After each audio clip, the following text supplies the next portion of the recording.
Tables are the backbone of every database, but did you know choosing the wrong data type or constraints can ruin your queries later? Hello everyone, welcome back to Code Crafting. My name is Satyam, and today in this particular video, we are going to see the DDL commands in depth. So let's get started. So if you remember our previous video, so in that previous video, we have talked like what are the different commands in SQL, and the first topic was the data definition language. So in this particular video, we are going to see in depth like what are the data definition commands, the main four main commands of the data definition language, and how you can use and be prepared for your interviews. Okay, so let's get started. तो जो हमने commands देखे थे, so let me just first write the commands and then we'll see each command in step by step. So the commands that were there was the create command that was used to create the database. Okay. Then the next command was the drop command. Then there is a truncate command and there is a alter command. So you need to remember this all four commands are important. Okay. So whenever there is a question like what are the four main commands of DDL? Okay. So what you can say, first thing create, second thing is the drop, third thing is the truncate, and fourth thing is the alter. Okay, so these are the like backbone of creating the tables and manipulating the table structure. So you can't miss the data definition language. Okay, so let's get start with the create command. So what the create command will actually do? So create command basically will try to you will make a schema. So अगर आप consider करो कि आपको कोई तो table बनाना है, so consider करते हैं कि मेरे को यूजर का टेबल बनाना है जहाँ पे मेरे को यूजर के कुछ तो डिटेल्स रखने हैं. So for now let's get started with the data that we are going to keep in this particular video. तो मैं क्या रखता हूँ, यूजर का आईडी रखना चाहता हूँ एंड यूजर का नेम रखना चाहता हूँ अभी के लिए. तो ये दो मेरे टेबल के क्या बन गए, कॉलम्स बन गए. राइट, ये मेरे दो टेबल के कॉलम्स बन गए. तो क्या क्या रहेगा, आईडी रहेगा, नेम रहेगा. And if you are creating any table, you need to make sure there should be at least one primary key. Okay, so we'll see the concepts of primary key, foreign keys and everything later in this series. But for now you need to remember primary key is the unique identifier. Like अगर आप college में admission लेते हो तो आपका ऐसा कौन सा यूनिक आइडेंटिफायर है, तो आपका क्या रहता है, कॉलेज आईडी रहता है. Right, so that college ID is your unique identifier. So similar to that thing, we need to make sure that whatever the table you are creating, each table should have one unique identifier. So for now, we'll keep ID as the unique identifier and the name as a normal column in the table. Okay. Next thing, how you need to create the table. So if you're someone new, like who doesn't know how anything, like there you're not able to think also how you want to create the table, just follow the steps. First know the requirements. So मेरी requirements क्या है बताता हूँ. मुझे क्या करना है, मुझे एक यूजर का टेबल बनाना है. ठीक है, चलो यूजर का एक टेबल बनाना है. मुझे इसमें अभी क्या डिसाइड करना है, कॉलम डिसाइड करना है. तो मैं कॉलम क्या सोच रहा हूँ, मैं बोल रहा हूँ कि मैं आईडी रखूंगा और नेम रखूंगा. ओके, नाउ अब क्या चीज आती है, अब कंस्ट्रेंट्स आते हैं. So what are constraints? Constraints are like limitations on your data. तो ये जो आपका आईडी है, अभी आप खुद सोचो, अगर आपका डेटाबेस है मतलब टेबल है, इसमें खाली वैल्यू पड़ी है, मतलब क्या क्या किसी ने आईडी को ब्लैंक छोड़ दिया, नेम सत्यम डाल दिया, तो ये तो गलत, राइट? ऐसा हो नहीं सकता. या फिर किसी ने आईडी रख दिया और नेम ब्लैंक छोड़ दिया. तो मुझे ऐसी चीज़ें नहीं चाहिए. तो मेरा जो डेटाबेस है, मुझे उसके अंदर रिडंडेंट डेटा नहीं चाहिए. किस टाइप का डेटा है, रिडंडेंट डेटा. जैसे कि अगर आप ये देखोगे तो ये कैसा डेटा है, ये रिडंडेंट डेटा है ना, ये मेरे को किसी काम का नहीं है. तो मेरे को मेक श्योर करना है कि जो भी मैं टेबल का डिज़ाइन बना रहा हूँ, ओके, उसके अंदर डेटा मेरे कंस्ट्रेंट्स के अकॉर्डिंग होनी चाहिए, जो भी मेरी रिक्वायरमेंट है. तो मेरी रिक्वायरमेंट क्या है, ये जो आईडी है ये यूनिक होनी चाहिए. राइट, पहली रिक्वायरमेंट क्या आ गई, यूनिक होनी चाहिए. तो मैं क्या करता हूँ, इसको नोट कर लेता हूँ यहाँ पे रिक्वायरमेंट्स को. सो तो फर्स्ट रिक्वायरमेंट क्या है, ये एक यूनिक होना चाहिए. राइट, कि हर एक स्टूडेंट का एक ही आईडी प्रेजेंट होना चाहिए. चलो ठीक है. दूसरा, ये एम्प्टी होना चाहिए, नहीं, तो ये नॉट नल होना चाहिए. So this are some concepts in SQL. Not null मतलब खाली नहीं होना चाहिए, ऐसा है. ओके, और ठीक है, अभी तो यही दो फील्ड रखते हैं. फिर सिमिलर नेम पे आते हैं. तो क्या नेम एम्प्टी होना चाहिए, ये देखो यहाँ पे लेफ्ट साइड में. क्या आपको नेम एम्प्टी चाहिए, नहीं, तो मेरे को क्या रखना है, इसको नॉट नल रखना है कि ये एम्प्टी नहीं हो सकता. क्या मेरे को यूनिक चाहिए, नहीं, एक आईडी पे सेम नेम के मल्टीपल लोग एग्जिस्ट कर सकते हैं, राइट? तो इस तरीके से आपको सोचना है. सो मेरे को बस नॉट नल फीचर चाहिए इसके अंदर.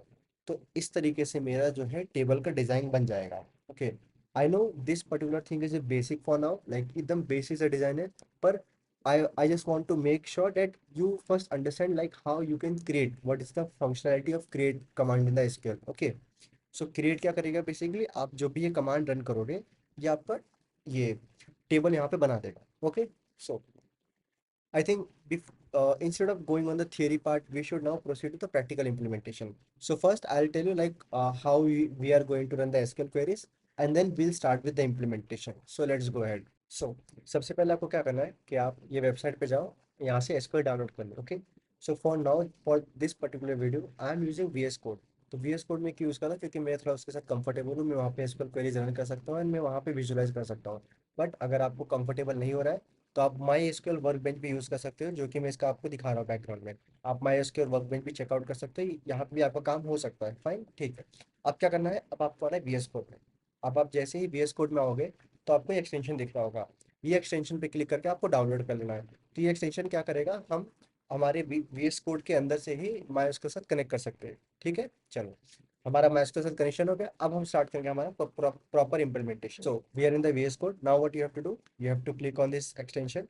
तो यहाँ पे आपके मल्टीपल डेटाबेस आपको दिख जाएंगे, राइट, जो भी बाय डिफॉल्ट आते हैं. ये ई कॉमर्स तो मैंने क्रिएट किया था, तो इसको आप इग्नोर कर सकते हो. मुझे क्या करना है, मुझे एक नया डेटाबेस बनाना है फॉर नाउ.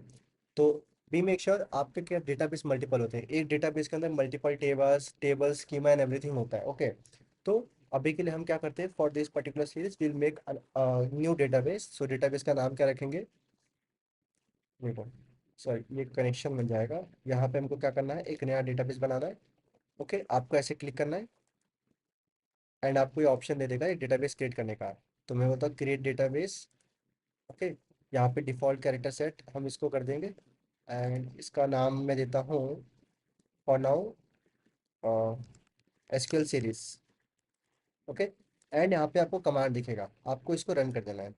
तो जैसे आप रन करोगे ये देखो आपका यहाँ पे दिख जाएगा. चलो, अब देखो एक्सक्यूएल. अब मुझे क्या करना है, मुझे इसके ऊपर स्क्रिप्ट रन करना है. अगर आप इस पे अभी इसको एक्सपांड करोगे तो यहाँ पे आपको देखो चीज़ें दिखेंगी कि यहाँ पे हमारे पास कुछ क्वेरीज करने के लिए फाइल्स नहीं है, टेबल्स में भी के लिए कुछ नहीं है, व्यूज़ भी कुछ नहीं है. व्यूज़ एंड फंक्शन हम देखेंगे आगे के वीडियो में क्या होते हैं, एंड प्रोसीजर्स भी कुछ नहीं है. तो मुझे क्या करना है, अभी के लिए टेबल क्रिएट करना है. तो मैं क्या करूँगा, आप डायरेक्ट यहाँ पे एक क्वेरी भी लिख सकते हो. ओके, या फिर आप क्या करो, टेबल पे आके यहाँ पे क्लिक कर सकते हो. तो ये आपको खुद से कमांड दे देगा, बट हमको सीखनी चाहिए स्क्रैच, राइट. तो मैं क्या करता हूँ, इसको हटाता हूँ. आपको एसक्यूएल के ऊपर ये दिख रहा है फाइल वाला, इसको क्लिक करना है. ओके, अब ये क्या करेंगे, हम यहाँ पे अपना कमांड लिखेंगे. तो आपको कमांड कैसे लिखना है, देखो, हम क्या करेंगे, सबसे पहले अपना एक यूजर्स टेबल क्रिएट करेंगे. और हमारे दो फील्ड्स क्या रहेंगे, एक आईडी रहेगा, एक नेम रहेगा. जहाँ पे हम आईडी पे क्या रखने वाले हैं, आईडी हमारा प्राइमरी की रहने वाला है. And auto increment. Auto increment क्या होता है, आप ऑटो इंक्रीमेंट पे रख सकते हो, या तो जब यूजर खुद से वैल्यू दे रहा हो बट यूनिक होनी चाहिए. तो for now will keep it as auto increment, जहाँ पे मैं अपनी खुद की वैल्यू खुद चाहता हूँ कि जब भी मेरा एक नया रिकॉर्ड है खुद उसकी वैल्यू इंक्रीमेंट हो जाए. ओके, सो हम क्या करेंगे, हम करेंगे create table. Okay, create table. मैं बोलता हूँ यूजर्स. ओके, यूजर्स हो गया. अब आपको यहाँ पे आपके डेटा टाइप्स देने हैं. अब you are already aware of the programming, so data types क्या होते हैं, तो सिमिलरली एसक्यूएल में भी कुछ कुछ डेटा टाइप्स होते हैं. तो अभी के लिए हम क्या करते हैं, हम बाय डिफॉल्ट जाते हैं. तो मैं क्या बोलता हूँ, आईडी है. ओके, मुझे इसका डेटाबेस देना है तो मैं क्या दूंगा, इंट दूंगा. ओके, इंट दूंगा. देन मैंने बोला है कि ये मेरा प्राइमरी की रहेगा. प्राइमरी की रहेगा तो इसका मतलब मुझे इसको प्राइमरी की असाइन करना है. तो मैं क्या बोलता हूँ, ये मेरा प्राइमरी की रहेगा. एंड मुझे क्या चाहिए, ये कि ऑटो इंक्रीमेंट हो. ऑटो इंक्रीमेंट मतलब कि मैं सिर्फ नाम दूंगा, इसकी जो आईडी है वो खुद से इंक्रीमेंट हो जाए. तो यहाँ पे हम देंगे ऑटो इंक्रीमेंट करके आता है, आपको ऑटो इंक्रीमेंट देना है. अब नेक्स्ट मुझे क्या चाहिए, नेम चाहिए. तो मैं बोलता हूँ नेम. ओके, अब ये मेरा नेम किस टाइप का रहेगा, मेरा नेम रहेगा स्ट्रिंग टाइप का. तो in SQL we have a something called as varchar. तो यहाँ पे देखोगे ना, आपको varchar मिलेगा. आपको इसका साइज देना है. तो मैं चाहता हूँ कि जो मेरे टेबल में स्टूडेंट्स का नाम हो वो 50 तक रहे मैक्सिमम. तो मैं देता हूँ 50 तक. ठीक है. एंड मैंने एक और चीज़ बताई थी, क्या वो नल होना चाहिए, नहीं, नल नहीं होना चाहिए. तो इसको हम देंगे नॉट नल. ठीक है. तो ये मेरा टेबल का बेसिक सा स्कीमा हो गया. मैं अभी सिर्फ बेसिक्स उसकी बता रहा हूँ क्योंकि हम सिर्फ कमांड देख रहे हैं. जब हम थोड़े एडवांस टेबल्स डिजाइंस करेंगे ना, लाइक नेक्स्ट वीडियो में मैं ट्राई करूँगा कि जहाँ पे मैं थोड़े कॉम्प्लेक्स टेबल्स आपको एज ए रिक्वायरमेंट हुआ है ना, हम देखेंगे कि उसके आप कैसे क्वेरीज ये स्कीमा डिजाइन बना सकते हो. ठीक है. अब हम क्या करेंगे, आपको यहाँ पे एक रन कमांड दिख रहा है, आपको उसको रन करना है. जैसे ही आप रन करोगे, देखो इसमें दिखा है 33 मिली सेकेंड्स में रन हो गया। आपको क्या करना है, आपके यहाँ पे आना है, आपका जो एसक्यूएल सीरीज है इसको रिफ्रेश करेंगे। यहाँ पे टेबल्स दिख जाएगा, ये दिख रहा है यूजर्स का टेबल्स।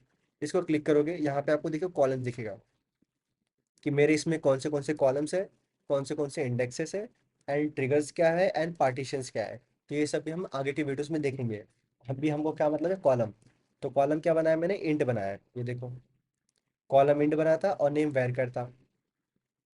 ठीक है, और ये हमारा, तो ये हमारा बेसिक सा टेबल बन गया। अब इसके अंदर कोई वैल्यू है क्या, नहीं है, तो एक काम करते हैं, वैल्यू इंसर्ट करके देख लेते हैं। तो अगर आपको नहीं पता तो आप क्या कर सकते हैं, यहाँ से वैल्यू इंसर्ट कर सकते हो। मैं दिखाता हूँ कैसे। आपको ये दिख रहा है, इस पर क्लिक करना है, ये जो चीज़ दिख रहा है। मैं, अगर आपको नहीं दिखा, मैं फिर से दिखाता हूँ कि जब आप यूजर्स के टेबल पे जाओगे तो हमारे पास यहाँ पे दो ऑप्शन आता है। एक तो ये नाम चेंज करने का ऑप्शन आता है, जहाँ पे आप रीनेम कर सकते हो। सेकंड आता है कि ये टेबल के डेटा को विजुलाइज करता है। और दूसरा आता है कि ये इसी पर्टिकुलर टेबल के लिए क्वेरी ओपन कर देगा। जैसे आप इस पर क्लिक करोगे, ये देखो इसका क्वेरी ओपन कर दिया इसने। हमको क्या करना है, टेबल के डेटा देखने। ओके, सो अभी के लिए हम क्या करेंगे, आप अगर आपको ये आइकन दिख रहा है, इस पर आपको क्लिक करना है। तो ये क्या करता है, आपके टेबल पे ये क्वेरी रन कर देता है बाय डिफॉल्ट। आप इसको मॉडिफाई कर सकते हो, बट यहाँ पे आप और भी चीज़ें देख सकते हो जो कि अभी के लिए आपको इतना जरूरत नहीं है। अब आपको क्या करना है, आपको यहाँ पे एक वैल्यू सेट करनी है। तो मैं क्या करूँगा, यहाँ पे क्लिक करूंगा, यहाँ पे मैं आईडी दूंगा। ओके, तो आईडी मैं अभी के लिए 1 दे देता हूँ, एंड मेरा नाम क्या देता हूँ, सत्यम दे देता हूँ। तो यहाँ पे दिख रहा है आपको एक क्वेरी दिख जाएगा, इसको इंसर्ट कर देंगे। ये देखो आपका यहाँ पे आ गया, ये जो ID 1 था और इसका नाम सत्यम था। तो क्या मैं सेम नाम का एक और एग्जिस्ट कर सकता हूँ, ऐड कर सकता हूँ यूजर, नहीं, देख रहे। मैं बोलता हूँ ID 1 है, एंड नेम मैं बोलता हूँ रोहन देता हूँ। तो क्या मैं इंसर्ट करने, देखो इंसर्ट करने जाऊँगा, नहीं होगा, क्यों नहीं होगा, यहाँ पे एरर थ्रो कर दिया। क्या, duplicate entry 1 for the key primary, जैसा कि मैंने बताया था जो प्राइमरी की है वो एक ही हो सकता है, तो इसलिए उसने दूसरी वैल्यू अलाउ नहीं की। ओके, बट हमने डिस्कस किया था कि वो तो ऑटो इंक्रीमेंट होना चाहिए, राइट। हम आईडी दे ही नहीं रहे, वो खुद से इंसर्ट होना चाहिए। तो आप ऐसे भी दे सकते हो, ये देखो आप आएंगे, आप यहाँ पे रोहन दे दो, एंड यहाँ पे क्या करेंगे, इंसर्ट कर देंगे। ये देखो उसने खुद से ही ID इंक्रीमेंट 2 कर दिया, हमने तो उसको पास ही नहीं किया था। तो ये फायदा होता है जब आप ऑटो इंक्रीमेंट करते हो। तो हमारी जो क्वेरी थी, अगर मैं क्वेरी ओपन करूँ, ये रही, तो हमने यही क्वेरी लिखी थी कि हमारी ID प्राइमरी की होनी चाहिए, नेम वैर होना चाहिए। ओके, तो ये फंक्शनलिटी है टेबल क्रिएट करने की। ओके, तो अभी अगर आपको डेटा टाइप्स के बारे में जानना, तो हम डेटा टाइप्स को अगले वीडियो में इन डेप्थ देखेंगे, but for this particular video just remember कि how you can create the command. ठीक, the next thing we have this alter command. So alter command करता क्या है, so let me just write it here, alter. तो alter basically क्या करता है कि अगर हमारे जो टेबल का स्कीमा है उसमें कुछ चेंजेस करना है, जैसे कि चेंजेस क्या करने थे, कि मैंने बोला कि मेरे पास अभी के लिए आईडी एंड नेम था, अब मुझे क्या चाहिए कि मुझे यूजर का ईमेल आईडी भी सेव करना है। तो क्या मुझे टेबल डिलीट करने की जरूरत है, नहीं, मैं टेबल को मॉडिफाई कर सकता हूँ। ओके, तो देखो कैसे करते हैं। तो मैं यहाँ पे कमांड लिखूंगा। ओके, कमांड क्या लिखूंगा, अल्टर टेबल, मेरे को टेबल नेम देना है, टेबल नेम क्या है, यूजर्स। ओके, सो इसको, हाँ, टेबल नेम यूजर्स हो गया। अब हम क्या करेंगे, ऐड कॉलम। तो हमको क्या करना है, कॉलम ऐड करना है। ओके, आप कॉलम को ऐड कर सकते हो, आप कॉलम को डिलीट भी कर सकते हो, एंड मॉडिफाई भी कर सकते हो, डिपेंडिंग ऑन योर रिक्वायरमेंट्स। हमारी रिक्वायरमेंट क्या थी कि मुझे एक ईमेल फील्ड ऐड करना है। ओके, तो मुझे क्या देना है, एक ईमेल ऐड करना है, ईमेल देना है। देन मुझे सेम सी स्ट्रिंग है, तो मुझे वापस सेम डेटा टाइप देना है। पैर क्या मैं देता हूँ, ये 100 लेंथ का हो सकता है। एंड अगर मैं यहाँ पे नॉट नल दूंगा तो जो एग्जिस्टेड डेटा है वो मेरे कंडीशन फेल हो जाएंगे।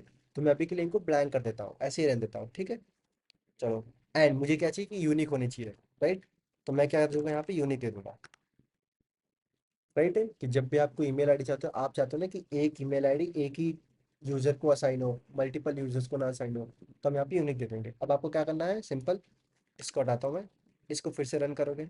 तो जैसे ही रन करेगा, ये देखो यहाँ पे आपको दिख गया स्क्रीन पे कि एक कॉलम ऐड हो गया है। कैसे, देखो अभी तो यहाँ पे हमको नहीं दिख रहा है, इसको क्लोज करेंगे, यहाँ पे आके इसको रिफ्रेश कर देंगे, एंड इस पर क्लिक कर देंगे। तो जैसे ही आप क्लिक करोगे, ये देखो एक आईडी आ गया, एक नेम आ गया, एक ईमेल आ गया। अगर आपको यहाँ पे नहीं दिख रहा है, आप यहाँ पे चेक कर सकते हो, एक ईमेल फील्ड में आ गई। अब मुझे ईमेल ऐड करना है, तो यहाँ पे मैं इसको आके ऐड कर सकता हूँ, सत्यम@gmail.com। ठीक है, ऐड हो गया। सिमिलर रोहन भी ऐड कर सकते हैं, हम क्या करते हैं, rohan@gmail.com। आपको कोई एक और डेटा ऐड करना है, आप देखो, तो मैं क्या बोलता हूँ, शिवम हो गया, शिवम@gmail.com, और इसको हम इंसर्ट कर देंगे। तो आप देखोगे यहाँ पे इंसर्ट आ गया, इसको क्या करो, रिफ्रेश करो, ये देखो शिवम भी आ गया और इसका मेल आईडी भी आ गया यहाँ पे। तो इस तरीके से आपने क्या किया, एक ईमेल फील्ड को मॉडिफाई कर दिया कि मेरे को क्या चाहिए था, मेरे को एक ईमेल फील्ड चाहिए था, पर जो एग्जिस्टिंग डेटा थे उन पे तो वैल्यूज नल रहेगी। तो आपको क्या करना पड़ेगा, या तो एग्जिस्टिंग डेटा को डिलीट करना पड़ेगा, या तो एग्जिस्टिंग डेटा को मॉडिफाई करना पड़ेगा। ओके, तो वो जो जो डेटा को मॉडिफाई करते हैं वो डीएमएल कमांड्स में आता है। अगर आपने मेरा पुराना वीडियो देखा होगा, डीएमएल क्या होता है, डेटा मैनिपुलेशन लैंग्वेज। तो हम अभी डेटा को मैनिपुलेट नहीं करने वाले, वो हम आगे देखेंगे। But for this, like I hope you got the concept कि अल्टर क्या करता है। Okay, now the next thing is the drop command. So there are two type of things. There is one concept called as drop and truncate. So we'll see what are the main differences and how the interval will ask a tricky question on this particular topic. First, the first thing that we are going to see the drop. So drop आप क्या क्या कर सकते हो, आप पूरे के पूरे टेबल को ड्रॉप कर सकते हो, पूरे के पूरे डेटाबेस को ड्रॉप कर सकते हो, या फिर कोई पर्टिकुलर कॉलम को ड्रॉप कर सकते हो। तो मैं क्या बोलता हूँ, जो मैंने ईमेल ऐड किया मैं उसको हटा देता हूँ।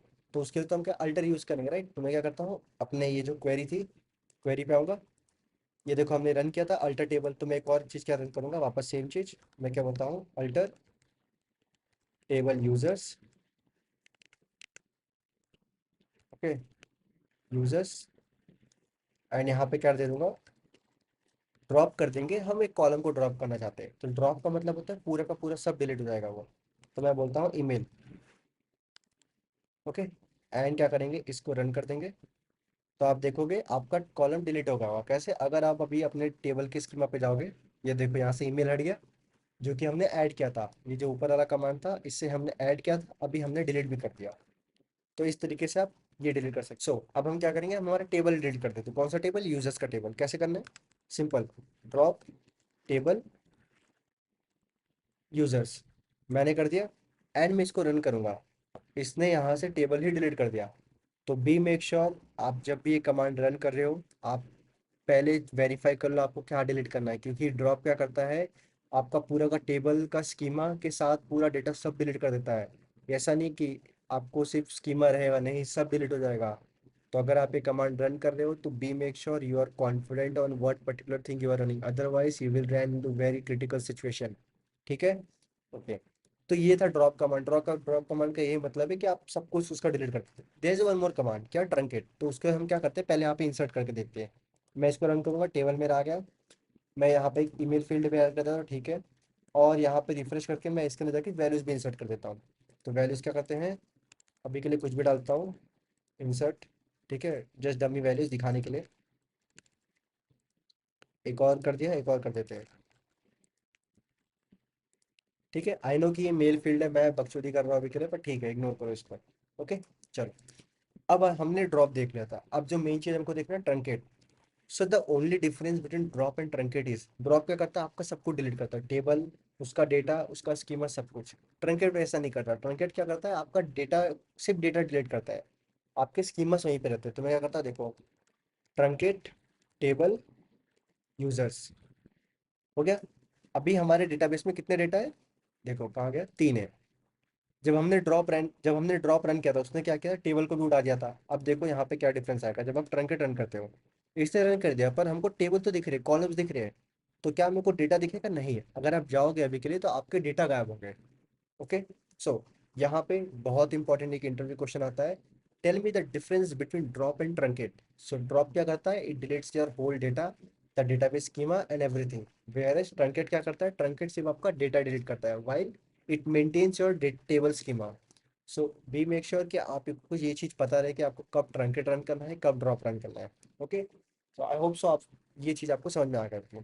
These were the four main types of commands in DDL, that is data definition language. We have seen the create command, the alter command, the drop command, and the truncate command. Also, we have seen the differences between drop and truncate, and how you can modify or create a tables. Okay, so in the next particular video, we might be going to see the advanced creation of tables, like with the help of all type of data types. So if you're new to this channel, be make sure that you hit the like button, share, comment, and do let me your opinions on this particular series.